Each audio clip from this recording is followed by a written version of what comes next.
Hello, I'm Carol Peters with West Meadowbrook Neighborhood Association. This is another in our series of Eastside Stories. We are at Eastside Ministries, which is located on East Lancaster Avenue, and I'll be speaking with Denise Blakley, who's the Executive Director of Eastside Ministries. Welcome, Denise, and thank you for joining us in this busy season. Thank you for having me. Denise, I'd like for you to talk about your mission. You target your efforts to Eastside residents. Yes. And what zip codes do you serve? We serve, and I have to use a cheat sheet because I actually live in DeSoto. Now everybody knows. Okay.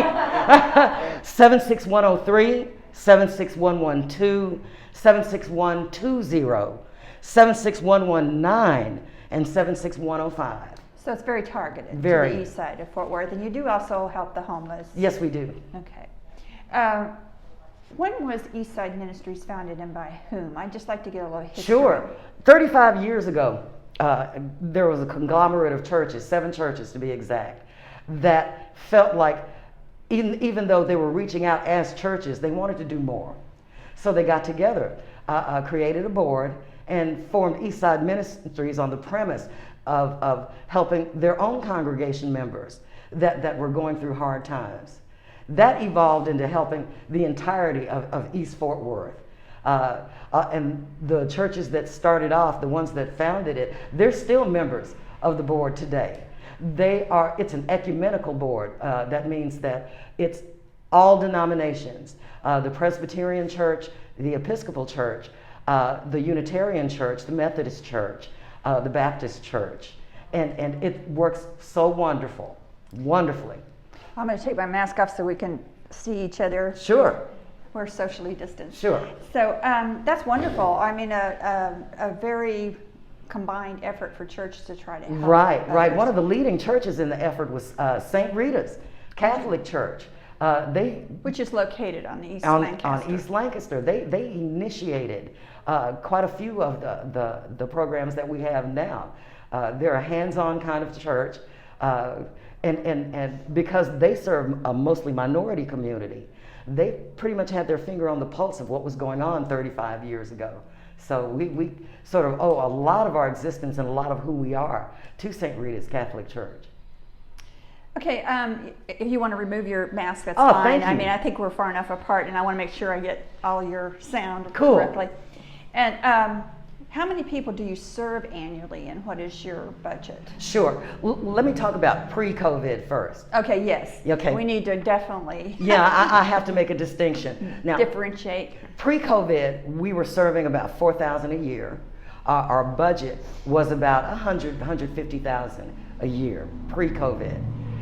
Post-COVID, in the middle of COVID, by the time we tally up at the end of this year, we probably will have served 10,000, maybe 10,500. That's the way it's looking. Our numbers have almost tripled. Our budget has tripled also. Right now, we've got a working budget of about $300,000. And that's due to the support of East Fort Worth. They recognized that our needs had grown. Yes. And so everyone dug deep, sacrificed, and donated to this ministry. You know, when no one else could get out, they also realized that we're an essential business. We did not close through the pandemic.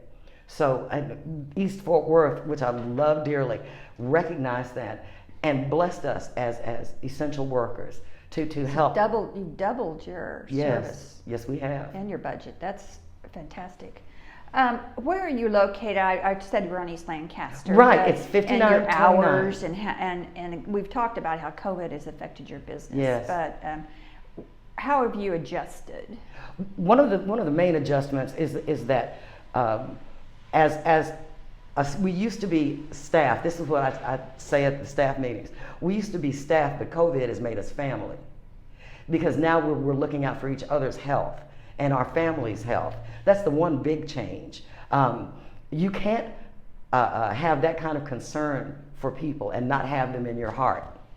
So our health concerns are number one, not just for us and the staff, but for our clientele also. Exactly. That's the biggest change. So, And what are your hours? right now we're from 8 to 11. Okay. 8 to 11, Monday through Friday, and we're at 5929 East Lancaster. Okay. I saw on your website you serve an area of Tarrant County is one of the top 10 counties in the nation for food insecurity. Yeah. Top 10.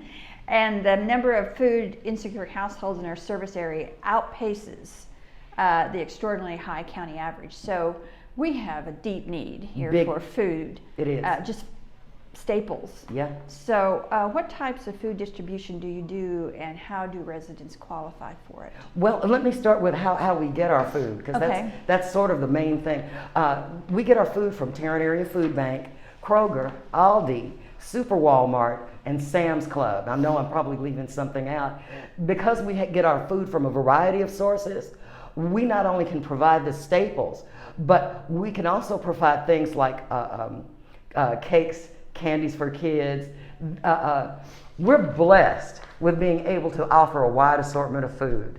The qualification, there is a monetary qualification, which unfortunately, and I do mean unfortunately, there are so many people whose median income for a year is $20,000 and under, which is amazing to a lot of us. Yeah. Yeah, it is. How you survive on $20,000 Exactly. a year. And one misconception, quite a few of our clients have jobs, but the best that they can do, all they can make at minimum wage, is close to $20,000 a year. So they need this as a supplement to help them feed their children. So it's this area, and again, you are so right. The food disparity in this area, it equals to some of the worst places in our southern sector of Texas. The only way I can describe it is that no problem begins overnight. Mm-hmm. This has been a long-standing problem. We're talking for decades. But we have a wonderful mayor who is looking at all of the food disparate areas and is really gearing up to do something fantastic in 2021 and address the zip codes that we serve. And what would that be? What would she have in mind? Well, I know for a fact that a lot of city council, they're courting some of the big box stores. Trying to move them in? To relocate into these areas, and that's the first main step. So we're looking forward to that, seeing how that's going to go. You know, of course, COVID has slowed a lot of things down, but yes, we'll pray that there is an end. Me too. Soon. Me too. That's all we can do. How do you support your ministry? I mean, do you have fundraising? Yes. How do you gather funds for you? Actually, and what can we do as individuals in the East Side to help you? We do fundraise. We have before COVID, we had like 3 major fundraisers a year. So this year we're pretty much all virtual. But yes, we do fundraisers. It's pretty much run on donations and grants. It is.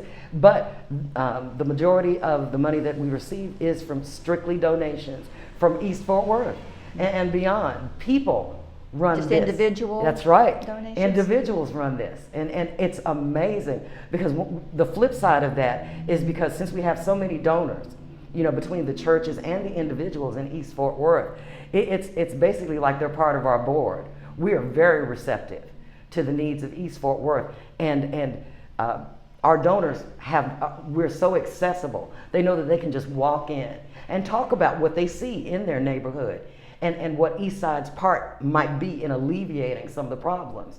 So we actually embrace our model of fundraising and donations because that makes it a team effort. Mm-hmm. It's not just us. We may be the face of helping people, but each and every person, each and every dime they donate, that makes them a part of the solution also. I noticed if you go to the Eastside Ministries website, there are ways to donate Definitely. money and also to volunteer. Definitely. And there are some events coming up that maybe you want to talk about, maybe someone on the East Side who'd be interested in participating. Oh, definitely. Either monetarily or personally. Well, the most immediate event we have coming up, we've got a Christmas giveaway. And for that, we always need volunteers. A lot of our clients, they already have their tickets. And they're going to come in 1 week in December and receive Christmas hams and all the fixings. Ah. And the beautiful part of that, most of the food was donated by the churches that are members of the Eastside Board, Temple Baptist being one, Meadowbrook Poly, another, New Victorious, just to name a few. So they made these wonderful baskets full of fixings. We provide the nice. meat. We provide the meat. So we look forward to it because we try to put a little extra in when we see that they have a car full of children, which is kind of segueing into our next fundraiser. We try to throw a toy in there for them, a little something to let them know that we care. Our next one that's coming up really soon is our toy drive. This will be our first toy drive, so you got to pray for us because I've actually done this before in churches that I've pastored, but this will be our first time doing it. We're collecting toys from our donors, either gently used or brand new, and I think it's December the 12th. We're inviting 100 children and their families to come and literally shop for the toys. Yeah. Because that's dignity. We're not handing it to them. We're going to open up the compound and, stay safe. But they're going to come in, and our goal is every child to get 2 toys. So doing the math, that's about 200 toys that we're trying to gather between now and I think the cutoff day for donations is the 10th of December. Well, that's good to know. And that's a call to all of us Yes, to go it shopping. is. Yes, it is. I don't Yes. have young children to shop for anymore, so that's great to send. It's funny you said that.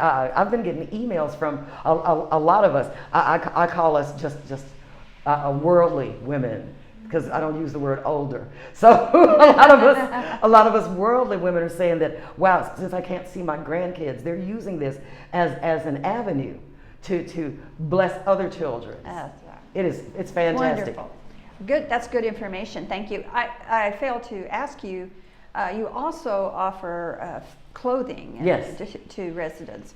And how do you handle that? How do you put Also together with care packages? I know that you also provide. Right. We offer care hygiene packs, for people who literally can't afford detergent or shampoo or soap anymore. There are a lot of our clients who have to choose between literally keeping their clothes clean and paying a bill. So we do hygiene packs. But the clothing aspect of it, also with dignity. We have a big clothing room in the back. And again, social distance, they can only be there 15 minutes and by themselves, but they shop for their clothing. It is literally like walking into a store. And we've had so many clothing donations. They can get an unlimited amount of clothing in 15 minutes. We don't limit what they can get. So. And do you have any requirements for donations? Do they need None. to be okay? None, because everything that's donated, there is always somebody who has a need for it. Okay. Thank you very much. Sure. And remember your local charities this holiday season, because they need your help. And as Denise has told us, demand is up. So thanks again, Denise. I appreciate you all so much. And West Meadowbrook, I love you. Mwah. You know I do. Bye-bye.